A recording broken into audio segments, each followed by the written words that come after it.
তো নতুন seat cover লাগানোর পরে এই হচ্ছে বাইকের লুক। আমাদের স্টকে যে সিট কভারটা থাকে সেটা আপনার বৃষ্টির সময় দেখা যাচ্ছে পানি লাগলে আপনার পানিটা সাথে সাথে চলে যায় না। মুছার পরেও কিছু পানি থেকে যায়, ভিজা ভিজা ভাব। বসার পরে দেখা যাচ্ছে যে আপনার কাপড় ভিজে যায়। তো এই জন্যই আর কি মূলত সিটটা চেঞ্জ করা।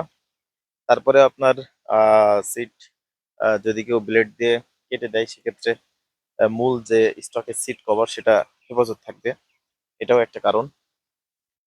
আর এটার লুকটা আমার কাছে খারাপ লাগতেছে না, ভালোই লাগতেছে। তো এই সিট কভারটা লাগানোর পরে আপনাদের কাছে কেমন লাগতেছে অবশ্যই কমেন্ট করে জানাবেন। আর এটা হচ্ছে আপনার, আমি এই ব্রাইট অ্যাশ কালার, এটা আর কি আমি পছন্দ করে লাগাইছি। মূল ওদের স্টকে বিভিন্ন কালারের এই শেপটা থাকে আপনার। তো আর পাশে আপনি আপনার পছন্দ অনুযায়ী কালার দিতে পারবেন।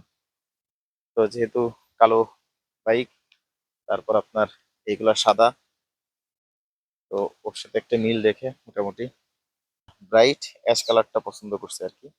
তো এটা দেখতে কেমন লাগতেছে, আমার কাছে তো বেশ ভালোই লাগতেছে। আর আমি প্রথমে ভাবছিলাম যে সিটটা লাগানোর পরে কেমন লাগবে, বাকি সবাই দেখে ভালোই বলতেছে আর আমার কাছে ভালো লাগতেছে। আর এটাতে কিন্তু আপনার প্রায় হাফ ইঞ্চি মতো আপনার ফোম দেওয়া। মোটামুটি একটু কমফোর্ট আগের থেকে বাড়ছে, তবে সামান্য একটু হাইটটা বেশি মনে হচ্ছে। এটা অবশ্য নোটিস হচ্ছে না, তবে একটু উঁচু হয়েছে আর কি। তো ওভারঅল সব মিলিয়ে আমার এইটা করতে আমি করাইছি হচ্ছে যশোর আর এন রোড থেকে। আপনার ওইখানে তো আর এন রোডে আপনার প্রচুর পরিমাণ এই সমস্ত দোকানপাট পাওয়া যায় করার। তো অবশ্যই আপনারা এটা করার আগে কয়েকটা দোকান ঘুরবেন। শুরুতেই একাধিক দোকান আমার কাছে 1200 টাকা চাইছে। তো 1000 টাকা নিচে কেউ করবেই না। পরবর্তীতে আমি ফিক্সড 800 টাকা বলছিলাম, এবার 800 হলে করাবো, দেখেন পারেন কিনা। তো মোটামুটি এক পর্যায়ে একটা দোকানদার রাজি হয়, তারপরে আর কি মূলত করা 800 টাকার বিনিময়ে এই সিট কভারটা। তো আপনারা এরকম একটু যাচাই বাছাই করলে কমেও পাবেন ইনশাল্লাহ। তো এই হচ্ছে সিট কভার নিয়ে আমার আজকের ভিডিও। ভিডিওটি ভালো লাগলে অবশ্যই চ্যানেলটি সাবস্ক্রাইব করে আমার সাথেই থাকবেন।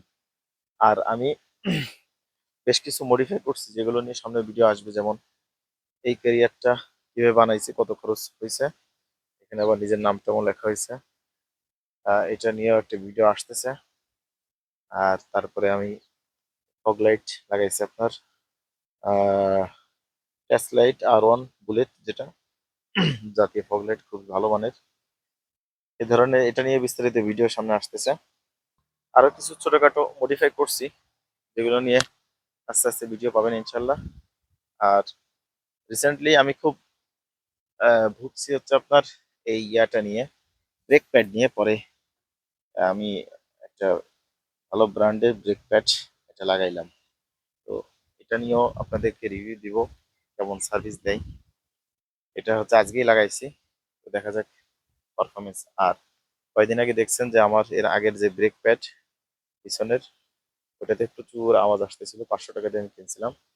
তো ওটা আজকে খুলে ফেলে দিছি। তো এই আর কি বিষয়। ভিডিওটি ভালো লাগলে অবশ্যই কমেন্ট করে জানাবেন। ধন্যবাদ।